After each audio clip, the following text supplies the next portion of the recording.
Master ಹೇಳಿ ಅಪ್ಪು ಸರ್ಗೆಲ್ಲ ಈ ತರ ಫೈರ್ ಇಟ್ಕೊಂಡು ಸ್ಟಂಟ್ ಮಾಡ್ಸಿರೋದು ನಾವು ನೋಡಿದೀವಿ. ಈಗ ನೋಡಿದ್ರೆ ನಮ್ಮ ನಾಯಕಿ ಕೈಯಲ್ಲಿ ಇಂಥ ಅದ್ಭುತವಾಗಿರುವಂತ ಸ್ಟಂಟ್ಗಳನ್ನ ಮಾಡಿಸಿದ್ರೆ ಟ್ರೈಲರ್ ಅಲ್ಲೇ ನಮ್ಗೆ ಇಷ್ಟು ಜಲಕ್ ಸಿಕ್ಕಿದೆ ಅಂದ್ರೆ ಇಡೀ ಸಿನಿಮಾ ಹೆಂಗಿರ್ಬೋದು ಆಕ್ಷನ್ ಅಂತ ನಾವು ಎಕ್ಸ್ಪೆಕ್ಟ್ ಮಾಡ್ಬೋದು. ಏನ್ ಹೇಳ್ತೀರಾ?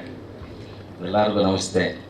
ಇಲ್ಲ ನಿಜ, ಯಾಕಂದರೆ ನಾನು ಫೈರ್ ಫೈಟ್ ಅಂದಾಗ ಅಪ್ಪು ಸಾರೇ ನನ್ನ ನೆನಪು ಬರುತ್ತೆ ನನಗೆ ನಿಜವಾಗ್ಲೂ. ಯಾಕಂದರೆ ಫಸ್ಟು ಫೈರ್ ಫೈಟ್ ಮಾಡೋದು ಅಪ್ಪು ಸಾರ್ಗೇನೆ. ಯಾಕಂದರೆ ಅದರಲ್ಲಿ ಅಪ್ಪು ಸಾರ್ ಮಾಡುವಾಗ ತುಂಬಾ ಅಪ್ಪು ಸಾರ್ಗೆ ಏಟೆಲ್ಲ ಬಿತ್ತು. ಆ ಫೈರ್ ಫೈಟ್ ಮಾಡುವಾಗ ನನಗೆ ಗೊತ್ತು ಕೆಲವೊಂದು ಸಣ್ಣ ಪುಟ್ಟ ಏಟ್ ಆಗೇ ಆಗುತ್ತಂತ 100% ಗೊತ್ತು. ಆದರೆ ನಾವು ಏನೇ ಸೇಫ್ಟಿ ತಗೊಂಡ್ರು ಕೆಲವೊಂದು ಬಿದ್ದೇ ಬೀಳುತ್ತೆ. ಅಂಬಾರಿ ಭಕ್ತರು ನಿಜವಾಗ್ಲೂ ತುಂಬ ಚೆನ್ನಾಗಿ ಮಾಡಿದ್ದಾರೆ. ಕೆಲವೊಂದು ಅವ್ರು ಫೈಟ್ ಮಾಡುವಾಗೆಲ್ಲ ತುಂಬಾ ಏಟ್ಗಳೆಲ್ಲ ಬೀಳ್ತು, ಮುಖ ಎಲ್ಲ ಸುಟ್ಟು.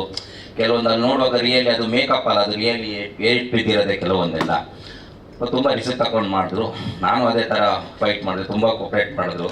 ನಿಜವಾಗ್ಲೂ ತುಂಬ ಚೆನ್ನಾಗಿ ಮಾಡ್ತಾರೆ ಫೈಟ್ಸು. ಆ್ಯಕ್ಚುಲಿ ನಾನು ಮೊದಲೇ ಹೇಳಿದೆ ಮೇಡಮ್ ಕಲ್ತ್ಕೊಬಂದು, ಇಲ್ಲ ಸರ್ ಎಲ್ಲೂ ಕಲ್ತಿಲ್ಲ ನಾನು ಹಂಗೆ, ಬಟ್ ಹೇಳೋದೆಲ್ಲ ತುಂಬ ಚೆನ್ನಾಗಿ ಮಾಡಿದ್ರು. ಹಂಗೆ ನಮ್ಮ ಇವರು ಪಂಚಾಕ್ಷ ಅವರು ಪಂಚವರು ತುಂಬ ಚೆನ್ನಾಗಿ ಮಾಡ್ರು ಅವರು ಫೈಟ್ಸ್ ಎಲ್ಲ. ಮತ್ತು ವೀರಸರ್ ಬಗ್ಗೆ ಹೇಳ್ಬೇಕಾದ್ರೆ ಲೈಟ್ಸಿಂಗ್ ಎಲ್ಲ ತುಂಬ ಚೆನ್ನಾಗಿ ಮಾಡಿದ್ದಾರೆ. ನನಗೆ ತುಂಬ ಖುಷಿ ಆಯಿತು. ಒಳ್ಳೆ ತುಂಬ ಕಂಫರ್ಟಬಲ್ಲು, ಒಳ್ಳೆಯದಾಗಲಿ. ಮತ್ತು ನಮ್ಮ ಊರವರು ಚೇತನ್ ಸಾರು ನಿಜವಾಗ್ಲೂ ಇವತ್ತು ಟೀಸರ್ ಲಾಂಚ್ ಇದು ಮಾಡ್ಕೊಡೋಕ್ಕೆ ತುಂಬ ಟ್ರೈಲರ್ ಚೆನ್ನಾಗಿ ಬಂತು. ಒಳ್ಳೆಯದಾಗಲಿ. ಧನ್ಯವಾದಗಳು ಸರ್.